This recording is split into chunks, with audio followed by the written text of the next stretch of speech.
नमस्ते, स्वागत छ यहाँलाई मेरो च्यानलमा। आज म यहाँलाई भोगटे साँधेर देखाउँछु।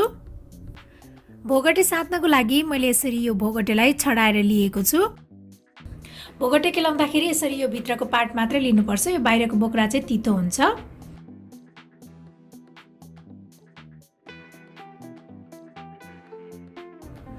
अब यो भोगटेमा चाहिँ मैले सानो कचौराको 1 कचौरा दही राखेँ।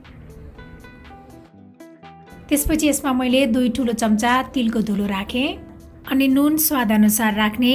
त्यसपछि मैले सानो चम्चाले 1 चम्चा जति खुर्सानीको धुलो राखेँ। भोगटेलाई झान्नको लागि मैले एउटा प्यानमा तोरीको तेल बसालेँ। अब यसमा मेथी फुराउनु पर्छ। मेथी रातो कालो भइसकेको छ। अब यसमा यो सुकेको खुर्सानी पनि फुराउने। अब यसमा 1 चम्चा जति बेसार पनि राख्ने।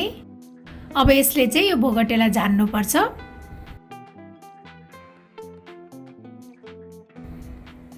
त्यसपछि अब यो सबैलाई राम्रोसँग मिक्स गर्ने।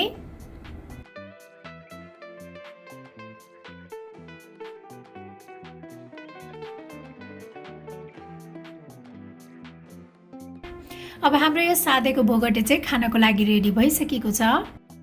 मलाई आशा छ यहाँहरूलाई यो भोगटे साध्ने सजिलो रेसिपी पक्कै पनि मन पर्यो होला र मेरो अरू यस्तै रेसिपीहरूको लागि प्लिज मेरो च्यानललाई सब्स्क्राइब गरिदिनु होला र मेरो भिडियोलाई लाइक, शेयर र कमेन्ट पनि गरिदिनु होला।